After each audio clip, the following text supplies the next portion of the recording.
Vous êtes à la source de l'actualité. À toutes et à tous, bonsoir. Bienvenue, les grandes articulations. En Turquie, audience successive pour la délégation guinéenne conduite par le ministre des Finances.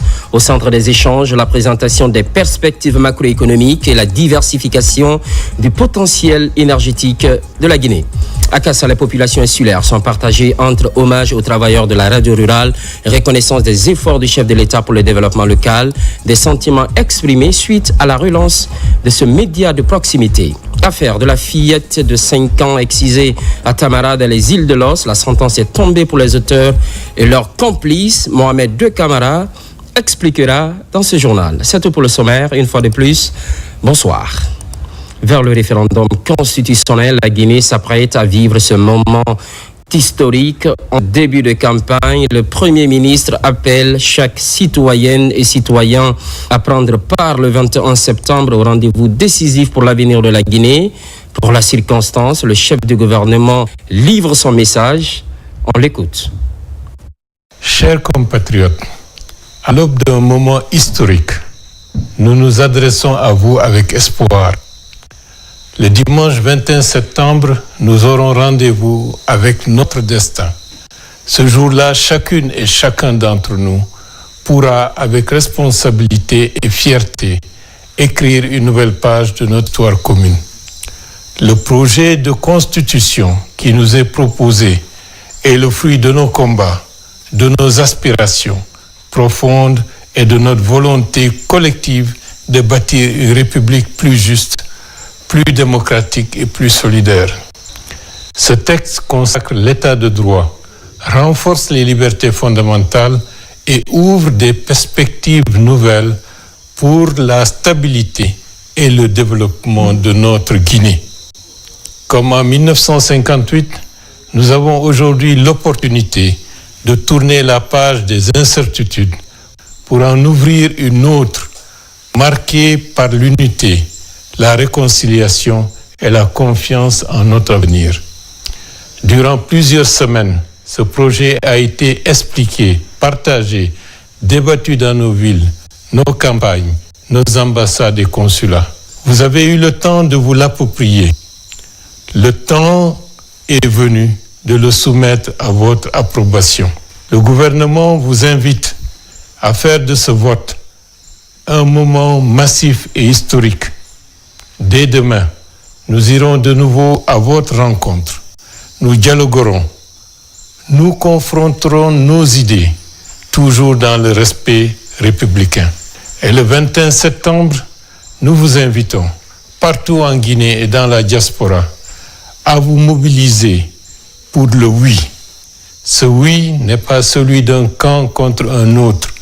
C'est celui de la Guinée unie et debout, choisissant la voie de la stabilité, du progrès et de la dignité retrouvée. C'est un oui pour la paix, un oui pour des institutions modernes, un oui pour transmettre un héritage solide aux générations futures.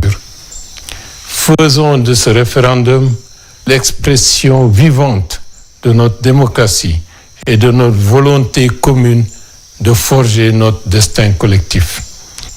Ensemble, portons ce message d'unité, de renouveau et de cohésion. Ensemble, faisons triompher la Guinée. Vive la République, vive la refondation et vive la Guinée. Et puis, la Guinée honorée à l'international pour la 80e session de l'Assemblée générale prévue à New York. Le pays assurera pour le mois de septembre la présidence du groupe africain aux Nations Unies. Ce n'est pas tout. La nomination de Guinée Keïta au poste de directrice exécutive de l'UNFPA. Le patron de la diplomatie guinéenne a fait une déclaration au micro de Makeme Donzo. Extrait. Sous le leadership éclairé de son Excellence, Monsieur le Président de la République, Général d'armée Mamadi Doumbouya, chef de l'État, notre pays, la République de Guinée, vient d'enregistrer 2 succès diplomatiques majeurs qui honorent notre nation et renforcent son rayonnement international. En effet, la Guinée assure pour le mois de septembre 2025 la présidence du groupe africain aux Nations Unies, à l'occasion de la 80e session de l'Assemblée générale qui se tiendra à New York. Cette marque de confiance exprimée par l'Afrique et saluée par le monde entier démontre que la refondation de l'État guinéen, engagée le 5 septembre 2021 par le chef de l'État, est comprise, soutenue et reconnue à l'échelle sous-régionale, régionale et mondiale. Le vendredi 29 août s'est tenue à cet effet une importante réunion de coordination avec les experts africains chargés de définir les positions communes du groupe africain au sein des grandes commissions de l'Assemblée générale des Nations unies. La présidence guinéenne du groupe africain couvrira non seulement les réunions ordinaires, mais également la représentation de l'Afrique dans plusieurs rencontres de haut niveau, notamment la journée internationale contre les essais nucléaires, 3 septembre 2025, la commémoration du 30e anniversaire de la 4e conférence mondiale sur les femmes, Beijing plus 30, le 22 septembre 2025, le sommet de haut niveau sur le climat, 24 septembre 2025, la commémoration du 30e anniversaire du programme mondial d'action pour la jeunesse, le 25 septembre 2025, la journée internationale pour l'élimination totale des armes nucléaires, le 26 septembre 2025. Le second succès diplomatique, tout aussi historique, est la décision de son Excellence M. Antonio Guterres, secrétaire général des Nations Unies, de nommer notre sœur et compatriote Mme Guéné Keta au prestigieux poste de directrice exécutive du Fonds des Nations Unies pour la population. À cette occasion, le président de la République a, au nom du peuple de Guinée, adressé ses vives félicitations et exprimé tout son soutien à notre sœur Mme Guéné Keta pour l'accomplissement de sa noble et exaltante mission. Mes chers compatriotes, avec le président général Mamadi Doumbouya, la Guinée retrouve une santé diplomatique solide, respectée et admirée. Nous exprimons notre profonde gratitude au secrétaire général des Nations Unies ainsi qu'à l'ensemble du groupe africain à l'ONU pour la confiance placée en notre nation. À Mamou, vaste opération coup de balai, elle est pilotée par les ministres de l'Environnement et des Mines. Femmes, jeunes et partenaires se mobilisent pour la salubrité urbaine. Par la suite, les deux ministres ont conféré avec la notabilité. Message clé, la cohabitation pacifique. Ça, Martin Fassina-Duno. Depuis l'avènement du CNRD, plusieurs actions citoyennes sont entreprises en faveur de la ville Mamou. Ici, le ministre des Mines et de la Géologie et son homologue de l'Environnement et du Développement durable pilotent une série d'activités, dont cette opération d'assainissement de la ville, enclenchée par les femmes et les jeunes de l'association Hardifoti. Il faut que Mamou soit la ville la plus propre de la Guinée. Les questions d'assainissement, ça concerne la ministre de l'Environnement, mais également chaque citoyen. Comme vous l'avez bien dit, profitez de cet événement pour sensibiliser. Tout citoyen, tout Guinéen a un droit à un environnement sain. Et ça commence par l'assainissement de nos villes et de nos villages. À l'État de renforcer les activités d'assainissement et de protection de l'environnement de notre pays. La présence des deux ministres s'inscrit dans une ligne gouvernementale qui fait de la salubrité urbaine et de la gouvernance environnementale vertueuse un levier de santé publique. Donc, à l'image de cette 12 sous-préfectures, la commune urbaine n'est pas restée indifférente. Nous sommes sur le terrain. Donc, on a projeté une série d'activités citoyennes, civiques. La première activité, c'est aujourd'hui l'assainissement. Hardifoti nous a réunis pour nettoyer la ville de Mamou. Donc, c'est la protection de l'environnement. Si vous voulez voir une ville qui n'est pas sale, allez à Mamou. Et aujourd'hui, Hardifoti a concrétisé. Puis, un détour sur la notabilité de Mamou pour transmettre le message de paix et de salutation du chef de l'État. Depuis l'arrivée au pouvoir de de l'équipe du CNRD et de l'équipe gouvernementale actuellement, nous sentons utiles, nous les sages et les responsables sociaux à Mamou et au Fouta. Donc, c'est un devoir pour nous de soutenir ces actes qui vont dans l'intérêt de Mamou. Transmettez nos salutations au général Doumbouya et dites-lui que nous sommes avec lui dans le sens de la refondation et dans le sens de la reconstruction du pays. Au gouvernorat, une rencontre de travail a réuni l'ensemble des responsables des différentes communes rurales de Mamou et de la commune urbaine. Sauvegarde de la nature à Dabola, les autorités communales retroussent les manches. Un bassin versant est ciblé. Pas seulement, certaines pistes rurales sont déjà réhabilitées. Cerise sur le gâteau, le reboisement d'un domaine de 4 hectares. Mamadou Patiabalde, correspondance. À Dabola, situé au centre de la Guinée, la délégation spéciale et la fédération préfectorale de la filière bois multiplient les efforts pour la restauration du couvert végétal. Cette année, à l'occasion de la campagne nationale de reboisement, ces acteurs ont choisi le secteur de Tao dans le district de Saourou, non loin de Dabola Centre, où ils ont procédé au reboisement de 4 hectares d'espèces à croissance rapide. Nous remercions les autorités de Dabola à tous les niveaux qui ont toujours assisté notre fédération dans nos activités de reboisement. Et nous leur promettons que l'entretien des plans mis à terre ne fera pas défaut. Que la filière bois de Dabola ait pensé à corriger cette situation en initiant cette activité de reboisement est salutaire. Et au nom de Monsieur le Préfet, je tiens sincèrement à le remercier pour cette belle initiative. Autre activité de grande envergure, le reprofilage de la piste Dabola-Farana. La route, c'est pour eux. Nous avons signé le contrat des travaux. Nous sommes prêts à accompagner le gouvernement. Des initiatives du président de la République, le général Mamadi Doumbouya. Aujourd'hui, Dabola est en plein chantier grâce à la volonté du chef de l'État, le général d'armée Mamadi Doumbouya. Les autorités communales ont salué ces acquis du président de la République. Que nous sommes dans l'action du développement comme du chef d'État, le président, le général Mamadi Doumbouya. Cette entreprise qui est en train de se battre pour ne pas que la route se coupe, sinon aujourd'hui vraiment on allait trouver des camions bloqués un peu partout. Un vaste chantier engagé par le gouvernement pour faciliter la libre circulation des personnes et de leurs biens. Organisation de la filière bois, place à l'élaboration d'un répertoire national, une approche développée par le ministère de l'Environnement à travers l'Office guinéen du bois. Le document est en cours d'amendement en vue de sa validation.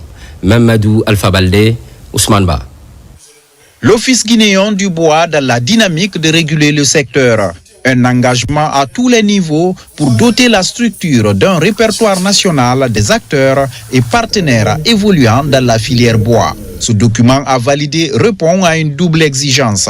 Il permettra de mieux connaître les différents intervenants et de les doter d'un outil fiable de planification et de régulation. Il s'agit de procéder à la présentation aux amendements et à la valorisation de ce document stratégique afin qu'il répond aux attentes du ministère, des acteurs du terrain et des partenaires techniques et financiers. Ce nouvel outil va orienter les politiques publiques, soutenir les initiatives locales et renforcer la transparence. Les résultats escomptés permettront d'établir une cartographie quantitative et qualitative des acteurs de la filière, identifier les chaînes de valeur stratégiques, renforcer la collaboration entre l'État, les collectivités locales, le secteur privé et la société civile. Jeter les bases d'une gestion durable, inclusive et transparente de nos ressources forestières. C'est un outil de travail qui va aider l'Union nationale des ministres de tapisserie de Guinée en tant que structure. C'est pour cela que nous demandons à travers l'OGIB qu'après la validation d'aujourd'hui, qu'un document soit mis à la disposition de toutes les structures pour savoir réellement le fond du travail. La validation du document et l'application stricte de son contenu contribuera à réduire considérablement l'exploitation anarchique du bois, une filière de diversification de l'économie nationale. Secteur de la pêche fini, le repos biologique ce 31 août, une date attendue par les professionnels de la pêche. 2 mois de suspension pour permettre la régénération des espèces halieutiques. Dans quelques heures seulement, les navires s'apprêtent à reprendre la mer. Al-Gassimouba. Pendant plusieurs semaines, les filets sont restés au sec, les moteurs coupés. Une pause réglementaire encadrée par les autorités dans le cadre des politiques de la gestion durable de la pêche. Faisant suite au communiqué en date du 30 juin 2025 portant sur la fermeture saisonnière, communément appelée repos biologique, observé du 1er juillet au 31 août 2025 inclus, j'informe l'ensemble des opérateurs du secteur de la pêche maritime de la réouverture de la zone de pêche qui s'étend jusqu'à la limite de 60 000 marins mesurés depuis la ligne de base. Cette réouverture prendra effet le lundi 1er septembre 2025 à 0h temps universel. Indispensable à la préservation de l'écosystème marin, le ministère de la Pêche insiste sur une reprise impérative dans le respect strict des règles en vigueur. Durant cette période, la surveillance des zones de pêche a été considérablement renforcée grâce à la synergie entre toutes les structures étatiques de contrôle et de surveillance, rendue possible par la mutualisation de leurs moyens et équipements. Ainsi, aucune infraction n'a été constatée pendant toute la durée de ce repos biologique. En outre, la reprise de la pêche industrielle et semi-industrielle s'accompagne de l'autorisation de reprendre les activités d'exportation et de réexportation des produits halieutiques à compter de ce même lundi 1er septembre 2025. Dès ce 1er septembre, les moteurs des bateaux de pêche redémarreront. Une nouvelle saison porteuse d'espoir débute pour les professionnels du secteur, mais toujours placés sous le signe de la vigilance. Période hivernale, plusieurs cas d'inondation sont notifiés. Cette année, le gouvernement, à travers le département de l'administration du territoire, s'active dans l'élaboration d'un plan national de réponse humanitaire. Il s'agit de trouver dans un délai raisonnable des solutions d'assistance aux sinistrés. Amadou Touré. La métrie particulièrement intense de 2025 a causé d'importants dégâts matériels sur les habitats, la santé et les champs agricoles à Conakry et à l'intérieur du pays. Face à cette situation de précarité des victimes, le gouvernement, à travers l'Agence nationale de gestion des urgences et catastrophes humanitaires ANGUICH, a regroupé les partenaires humanitaires évoluant en Guinée pour élaborer le plan de réponse national. C'est une activité très stratégique pour l'agence. Et donc l'objectif est de mettre tout le monde autour de la table pour qu'on puisse réfléchir, tous les secteurs puissent réfléchir sur le plan de réponse qui est en cours, que nous puissions réviser ce plan-là pour qu'au final sortir un document unique qui nous permet d'avoir une stratégie efficace afin de répondre aux différentes inondations que notre pays connaît. La rencontre a connu la présence de l'ensemble des agences étatiques et des partenaires techniques et financiers évoluant dans le domaine. Des acteurs qui ont mis un accent particulier sur la réponse humanitaire immédiate, mais surtout insisté sur le volet prévention de ces différentes situations de catastrophes naturelles dans le pays. C'était un vrai plaisir, un honneur d'être là et je remercie énormément à Monsieur le directeur général de l'ANGUICH et le gouvernement guinéen pour le leadership qui a été démontré dans l'organisation de cet atelier qui est très important pour regarder vraiment quels sont les besoins pour la réponse, mais aussi mettre un accent sur la prévention et sur la résilience. Au-delà des conséquences sur l'habitat, les inondations de cette année ont affecté l'agriculture et la santé dans de nombreux endroits du pays, provoquant des situations de précarité et de vulnérabilité des communautés. Hors du pays, la délégation guinéenne conduite par le ministre des Finances est successivement reçue par les ministres turcs de l'économie et de l'énergie. Au menu des entretiens, la présentation des perspectives macroéconomiques et voir éventuellement comment aider la Guinée à diversifier son potentiel énergétique. Mamadi Gassama est sur place. Ankara, capitale politique de la Turquie, située à 45 minutes de vol d'oiseau d'Istanbul. Dans un élan de renforcement des relations bilatérales, la délégation guinéenne, conduite par le ministre de l'économie et des finances, est reçue dans un premier temps par le ministre turc en charge des finances et du trésor. Mourana Souma a mis l'occasion à profit pour présenter les perspectives macroéconomiques conformément aux 5 piliers du programme Simandou 2040. Il a été question de discuter des axes de coopération avec le ministre, mon homologue de la Turquie, en matière d'avancée, en matière de mobilisation de financement, en matière de mobilisation des garanties qui permettent justement d'accéder au financement des projets les plus structurants. Et donc à cet effet, nous avions l'expérience de Exim Bank, qui est donc une institution de financement et qui est également implantée en Turquie. Donc il y a Exim Bank Turc. Nous avions demandé cette interaction pour non seulement apporter des assistances techniques dans les domaines précis de la politique fiscale, dans les domaines précis de la gestion de la dette. La question d'énergie focalise également les attentions, d'où cette rencontre stratégique avec le ministre de l'Énergie et des Ressources minières. Je crois que le pays il a déjà un potentiel énorme et pour ça nous avons déjà discuté concernant le secteur d'énergie, l'électricité, le transfert de l'énergie, aussi les réseaux. Je crois qu'on peut faire des partenariats publics-privés. Nous avons aussi des sociétés publiques qui sont déjà spécialisées dans le minier. Dans le cadre du projet Simandou, comme vous le savez, les besoins énergétiques du pays sont énormes. Les 10 prochaines années, on a besoin de milliers de mégawatts. Donc pour cela, il faut diversifier ses sources, il faut aller vers le secteur privé, il faut aussi amorcer des réformes courageuses et aussi compter sur des entités, des États qui sont passés par ces étapes. Ces différentes audiences accordées à la délégation guinéenne témoignent l'excellence des relations entre la Guinée et la République sœur de Turquie. À l'international toujours, symposium sur Simandou 2040, c'est à Genève en Suisse. Thème de la rencontre, une vision intégrée pour un développement durable. Plusieurs panels ont été animés. 2 objectifs sont à rechercher. Vendre le potentiel de la Guinée en Europe et la réussite de ce programme présidentiel. Kerfa la presse Camara, Mohamed Souma. Tenue du grand symposium Simandou 2040 à Genève en Suisse.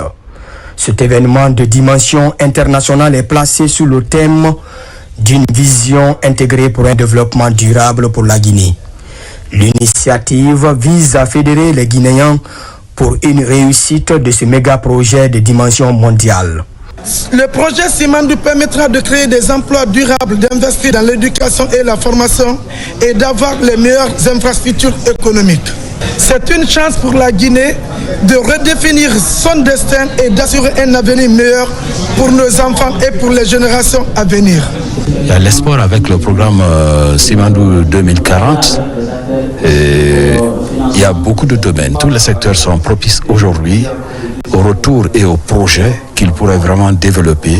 Plusieurs panels ont été animés par des spécialistes de haut niveau dans les domaines de la santé communautaire, la gouvernance sanitaire, la réinsertion des jeunes et l'entrepreneuriat agricole. D'établir quand même des perspectives sur un projet de collaboration entre la Guinée et la Suisse qui permettrait de concrétiser sur le terrain l'implémentation d'une santé communautaire qui serait universaliste, qui serait à disposition de toute la population. Notre vision est claire, faire du sport en Guinée un secteur d'avenir capable de transformer le destin de milliers de jeunes et de contribuer au développement durable du pays. Cette initiative de valorisation du potentiel de la Guinée à l'international a été soutenue et accompagnée par l'ambassade de la Guinée en Suisse et en Autriche qui croit à une solution durable aux problèmes de développement soulevés dans ces panels grâce à la réussite du programme Simandou 2040. Appui à la mobilisation des ressources internes et à la formalisation des entreprises. Cela touche directement l'administration des douanes. Les techniciens développent leurs compétences sur plusieurs thématiques de pointe, comme la cybersécurité. Le projet est conjointement financé par l'État guinéen et la Banque mondiale. Mohamed Chérif Kamara. En plus de la cybersécurité, des soldats de l'économie apprennent le e-commerce, la sécurité des logiciels et des réseaux. Le transfert de compétences est assuré par UCEP, unité de coordination et d'exécution des projets. La cybersécurité, c'est une menace pour tous les utilisateurs, pour tous les services digitalisés. Et plus particulièrement notre système de dédouanement qui permet aujourd'hui aux opérateurs partout où ils sont de faire leur déclaration. Donc si nous n'avons pas des cadres compétents qui pourront assurer la sécurité de ce système, ça va nous créer des problèmes. Et l'autre dimension de la formation qui est le e-commerce, aujourd'hui déborde tous les États. Si on ne prend pas garde, on va trouver sur le marché des marchandises qui ne sont pas passées sous le contrôle douanier. C'est dans le cadre de l'appui à la mobilisation des ressources internes et à la formalisation des entreprises. La mise en œuvre implique l'administration des douanes, d'où la maîtrise de cette thématique innovante. Il faut veiller à ce que ces marchandises-là vendues sur les réseaux sociaux soient non seulement contrôlées par les services de douane, mais qu'ils s'acquittent les droits et taxes, nous attendent et qu'ils utilisent à bon escient les compétences, les savoir-faire et savoir-être qu'ils ont partagés avec les différents formateurs et cela au bénéfice de notre administration. La détection de la fraude est un défi constant pour cette importante régie financière du pays. Raison de plus pour renforcer le système informatique. Cela s'ajoute à d'autres sessions déjà capitalisées, axées sur la valeur en douane et les règles d'origine CEDEAO et ZLECAf. Au ministère de l'Industrie et des PME, l'heure est à la vulgarisation de la propriété intellectuelle. Cette semaine, opérateurs économiques, inventeurs et industriels sont à l'école du service spécialisé du département. Ces professionnels sont issus de Matoto et Antag, histoire de les inciter à la protection de leur marque. Karim Kamara. Outil de lutte contre la contrefaçon, la propriété intellectuelle a encore du mal à se frayer un chemin en Guinée. Pour sa vulgarisation, le ministère de l'Industrie et des PME continue son offensive. Dans cette salle, commerçants, artisans, industriels et scientifiques venus de Matoto et Antag se retrouvent. Ils sont édifiés sur le fait qu'une marque protégée est l'influence exercée sur la perception qu'a le client sur le produit. Moi, je suis créé depuis 2019. C'est maintenant qu'on en parle. Donc, quelqu'un de plus malin peut prendre ma marque et puis s'en servir sans le savoir. Donc, il faut encourager cette initiative qui est de rencontrer la population à la base qui est en train de perdre beaucoup de choses sans le savoir. Désormais, on peut passer de l'économie des rentes à l'économie intellectuelle. C'est-à-dire que la création, les marques, les brevets constituent aujourd'hui des sources potentielles d'économie pour les créateurs, pour que les différents opérateurs économiques puissent vivre de leur création intellectuelle. Ici, tous les aspects de la propriété intellectuelle sont décortiqués et le message clé est qu'il y a un contrat non écrit d'engagement entre le consommateur et l'entreprise à travers la marque si celle-ci est protégée. En mettant en œuvre les instructions de notre ministre, il fallait informer les gens sur cet enjeu-là et leur dire comment est-ce qu'on peut avoir sa marque. Et l'intérêt, c'est que c'est la sécurisation des activités commerciales sur le marché. C'est l'assurance des clients. Depuis mars 2025, une convention tripartite, service de la propriété industrielle, chambre de commerce et tribunal du commerce porte un regard soutenu sur la propriété intellectuelle en Guinée et une synergie d'action sera bientôt enclenchée. À Kassa, hommage aux travailleurs de la radio rurale et reconnaissance des efforts du chef de l'État pour le développement local. Je vous le disais dans les titres, des sentiments affichés par la population insulaire. Cela intervient après la relance de cette radio de proximité. Kian Osman Diallo. Le réveil des radios rurales suscite partout un engouement auprès des communautés. Dans les îles de Los, la radio rurale de Kassa, la première station relancée par le ministre Fana Souman, prend de l'ampleur. Une radio communautaire devenue la voix des populations insulaires tout le long de la côte maritime. Créée il y a 9 ans, la radio rurale de Kassa est célébrée par ses auditeurs de la plus belle des manières. Aujourd'hui, la radio rurale est au cœur des communautés.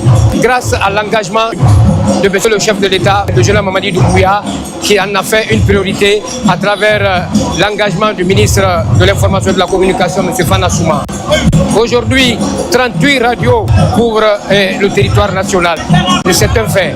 Aujourd'hui, Kassa reçoit tout ce beau monde. L'engouement manifesté par les populations prouve à suffisance que la radio locale de Kassa est au cœur des communautés. La radio rurale de Kassa, émettant sur la 106.6, a récemment fait l'objet d'importants investissements par le ministère de l'Information et de la Communication afin de garantir une diffusion continue de ces émissions à la grande satisfaction des différents responsables et de la population. Notamment remercier leur hiérarchie, la direction générale de la radio rurale, et sans oublier monsieur le ministre de l'Information et de la Communication, et qui met un accent particulier de la réalisation des infrastructures, notamment dans ce sens. Et je donne une note particulière à monsieur le président de la République, et qui en un temps record a donné un accent particulier dans l'épanouissement et le rayonnement des îles de Los. Monsieur le ministre de l'Information et de la Communication a fait un travail colossal au niveau de la radio de Kassa. Kassa, hier, n'avait pas un émetteur, on avait un émetteur de 20 watts, mais aujourd'hui, Kassa répond à l'attente des auditeurs. On a un émetteur de 500 watts. Ça, c'est un ouf de soulagement pour les insulaires.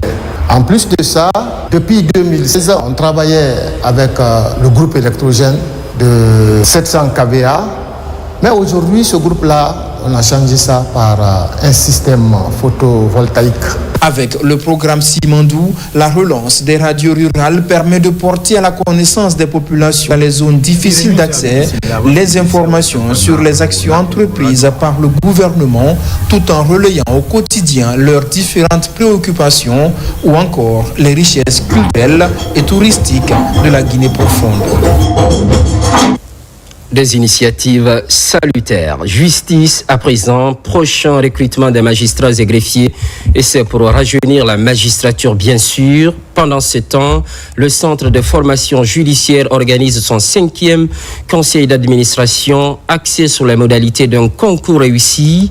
On note également l'examen du rapport d'activité de l'année écoulée et autres sujets d'intérêt public. Kerno Younoussaba, Aboubakar, Ami Kamara. Le centre de formation judiciaire tient son 5e conseil d'administration. 6 points sont inscrits à l'ordre du jour, notamment la validation du recrutement des nouveaux magistrats et greffiers. Les membres vont examiner le rapport d'activité de l'année 2024 et des 2 premiers trimestres de 2025. L'objectif rentre dans le cadre du respect d'abord de nos textes réglementaires qui nous impose la tenue au moins de 2 sessions du conseil d'administration par an. Tout ce que nous faisons en tant qu'organe de direction du centre sont des décisions du conseil d'administration. Le CA va examiner le rapport d'exécution des fonds qui ont été mis à la disposition du centre. Le CA va examiner le catalogue de formation continue des magistrats et des auxiliaires de justice.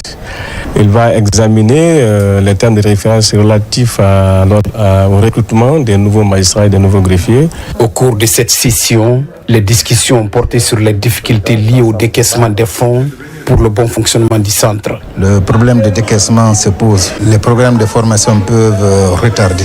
Le conseil d'administration doit indiquer des pistes de solutions. Pour le recrutement, il y a déjà un cours préparatoire qui a été épuisé. Maintenant, c'est la sélection des dossiers qu'on est en train de faire.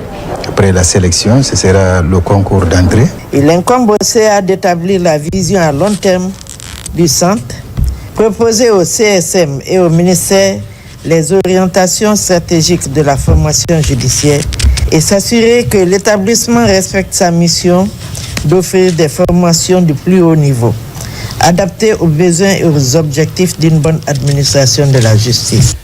La cérémonie d'ouverture de ce conseil d'administration a également permis au directeur du centre de lancer un appel aux autorités afin d'impulser des actions du centre pour hisser la justice guinéenne à un niveau plus élevé. Au sein de la Grande Muette, qualification du personnel gendarme, fini la formation de la 11e promotion du peloton de surveillance d'intervention de la gendarmerie PESIG. Les attestations sont délivrées. Tenez bien, c'est une cohorte exclusivement féminine. Adjudant-chef Oumar Kamara de la presse. La mairie a bouclé avec succès leur formation en intervention professionnelle. Un renforcement des capacités au terme de 2 mois d'intense entraînement à l'école des sous-officiers de la gendarmerie nationale. Elles reçoivent leurs attestations de fin de formation des mains des autorités de la gendarmerie nationale. Vous êtes désormais prêtes, aptes, opérationnelles et confiantes pour assurer vos responsabilités avec compétence et détermination. J'adresse mes vifs remerciements au général des corps d'armée, Bala Samoura, au commandant de la gendarmerie nationale et directeur de la justice militaire pour son soutien indéfectible qu'il accorde quotidiennement pour la qualification et la promotion du personnel féminin de la gendarmerie nationale. Avec cette formation, ces stagiaires repartent dans leurs unités respectives avec satisfaction et la conviction du devoir accompli. Nous tenons tout d'abord à vous exprimer notre sincère gratitude pour l'opportunité qui nous a été offerte d'intégrer cette formation. Votre vision et votre engagement en faveur de l'égalité des chances et de l'excellence ont été pour nous une source d'inspiration. Grâce à ce que nous venons de voir, j'ose rendre compte au général que votre détermination à sécuriser cette population, surtout l'enjeu qui nous attend par rapport à l'organisation du référendum, votre engagement ne manquera pas à sécuriser les populations et leurs biens. La remise des attestations qui couronne la fin de formation de la 11e promotion du peloton de surveillance et d'intervention de la gendarmerie PESIG a été marquée par des démonstrations en self-défense, des démonstrations tactiques, de sécurisme, le démontage et remontage d'armes. Au même moment, lutte contre les infractions transfrontalières, poursuite de l'opération épervier dans la zone spéciale de Fricaria, au marché hebdomadaire de Farmoria précisément, un lot important de produits pharmaceutiques est déniché puis saisi. Des produits en provenance de la Sierra Leone en pointe du doigt le mauvais stockage dans les boutiques. Colonel Mourikaba de la police nationale. Au marché hebdomadaire de Guérérouré, dans la sous-préfecture de Farmoria, les échanges commerciaux entre Guinéens et Sierra-Léonais sont fréquents. Mais derrière ces transactions se cachent parfois des trafics illicites. Une fois encore, la CIPAF a intercepté une importante quantité de produits pharmaceutiques entre les mains des personnes non habilitées à les manipuler. Vraiment, nous ne sommes pas d'accord avec ces mauvaises pratiques. Malheureusement, on est à la frontière guinéo-léonaise. On ne maîtrise pas le trafic. Sinon, c'est très dangereux de voir les médicaments conservés dans de telles conditions et manipulés par des tierces personnes. Désormais, nous allons y veiller. Pour les autorités locales, ces médicaments mal conservés représentent un véritable risque pour la santé publique. Cette mission est vraiment la bienvenue dans notre localité ici. C'est l'effet que vraiment nous avons cherché, puisque Farmoria avait une mauvaise renommée. Donc au jour d'aujourd'hui, si nous voyons cette mission importante pour venir vraiment ratisser notre sous-préfecture, ça nous va droit au cœur. Selon le général de division Guénabassori Kamara, directeur général de la police nationale, la lutte contre les fléaux sociaux doit commencer à la source, c'est-à-dire au niveau des frontières, véritable porte d'entrée des produits illicites. C'est dans cette optique qu'a été créée la compagnie d'intervention de la police aux frontières. Stupeur ces derniers temps, insécurité galopante sur la route Le Prince. Les communes concernées souhaitent agir ensemble face au phénomène. Première cible de ce projet, Ratoma, Lambagny, Symphonia et Kaibele. Moussa Bangoura. L'insécurité refait surface sur la route Le Prince. Pour mieux combattre ce phénomène dans les quartiers, Les autorités locales des communes concernées se donnent la main pour agir ensemble. Ici, à la mairie de Ratoma, les conseils locaux de sécurité et de prévention de la délinquance ont été activés. C'est des citoyens qui s'organisent autour des hommes en tenue pour protéger et sauvegarder leur territoire contre l'insécurité et contre la délinquance dans nos communautés, dans nos localités. Cela est important. On ne peut pas toujours compter sur la brutalité. Nous devons instaurer le dialogue social communautaire. C'est une équipe polyvalente. Toutes les cours se retrouvent dedans. Nous allons nous donner la main pour que la sécurité puisse être maintenue dans nos différents quartiers. L'enjeu est de rétablir la confiance entre les jeunes et les autorités locales. Le PNUD et le Fonds de consolidation de la paix accompagnent ce projet pour une durée de 3 ans. L'engagement du programme des Nations Unies pour le développement et au nom de toutes les autres agences récipiendaires a travaillé aux côtés des autorités guinéennes pour renforcer la sécurité, pas seulement sur l'axe Amdala et Kabylie, mais partout où besoin sera. C'est un instrument qui va faire comprendre à la jeunesse que la réussite ne passe pas par la violence, mais que la réussite commence par un comportement civique, le respect des principes qui gouvernent la vie en communauté. Pour faciliter le travail, des équipements sont mis à la disposition des points focaux. Ils auront pour tâche désormais de veiller, prévenir et remonter les informations en temps réel. Un peu plus loin, à Kouankan, le camp de réfugiés accueille le tout nouveau secrétaire exécutif de la Commission nationale de l'intégration et le suivi des réfugiés. Une visite qui redonne espoir aux populations déplacées dans la région forestière. L'ancien Kamisoko, Mohamed Salioupaï. À un peu plus d'1 kilomètre de la commune rurale de Kouankan, le camp des réfugiés libériens. Créé en 1990, ce camp abrite encore aujourd'hui plusieurs centaines de personnes qui ont fui les conflits armés dans leurs pays respectifs. Cette première sortie de terrain du secrétaire exécutif de la Commission nationale de l'intégration et le suivi des réfugiés est l'occasion pour la délégation spéciale de faire la situation des pensionnaires de cette agglomération de pays limitrophes basée sur le sol guinéen. De nos jours, les réfugiés vivant à Kouankan est dénombré comme suit.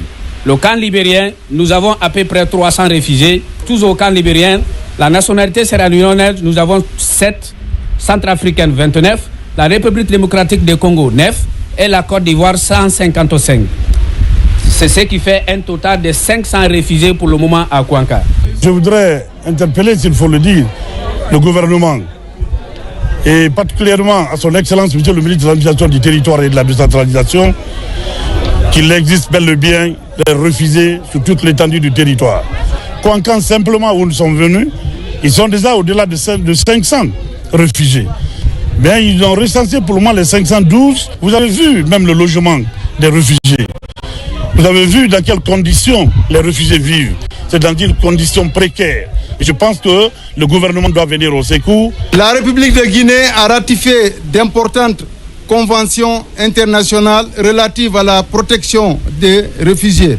C'est pourquoi les autorités préfectorales de Massanta ne ménageront aucun effort pour vous accompagner dans la mise en œuvre de vos activités pour le bien-être des réfugiés. Dans un échange franc, autorités et réfugiés libériens et ivoiriens détaillent minutieusement les défis auxquels ce camp est confronté depuis le retrait du Haut Commissariat des Nations Unies pour les réfugiés. Ce qui, entre autres, concentre l'actualité, la sentence est tombée dans l'affaire de la fillette de 5 ans excisée à Tamara dans les îles de Los. La grand-mère de la victime et l'exciseuse ont écopé chacune d'1 an d'emprisonnement. Quant aux 2 complices, elles sont condamnées à 5 mois de prison ferme. Mohamed Kamara pour plus d'explications. C'est le tribunal de Kaloum qui a abrité ce procès historique dans l'affaire de l'excision de la fillette de 5 ans le 15 août dernier à Tamara dans les îles de Los. Les présumés coupables qui ont reconnu les faits à la barre, la grand-mère de Mariama Souma, la victime et l'exciseuse ont écopé une peine de 1 an ferme. Les 2 autres complices sont condamnés à 5 mois. Je dirais que c'est un sentiment de satisfaction, c'est déjà bon, puisque aujourd'hui la condamnation d'1 année pour les présumés coupables qui ont reconnu les faits et 5 mois de condamnation pour les complices, c'est une avancée au niveau de Conakry. C'est une avancée dans la lutte contre les mutilations génitales féminines qui constitue un défi à relever pour le ministère en charge de la protection des enfants. C'est renforcer encore davantage cette sensibilisation sur les mutilations génitales féminines des enfants. Ça tombe bien, cette année, on a décrété comme tous les ans les vacances sans mutilation. Et dommage que vraiment ce soit ce cas-là, au début des vacances, qu'on tombe sur ça, avec la mutilation de la petite de Kassa ou bien de Tamara. Les personnes condamnées dans ce procès par la justice guinéenne, une preuve qui prouve que toutes les structures jouent leur rôle dans la chaîne de répression contre les acteurs de cette infraction pénale.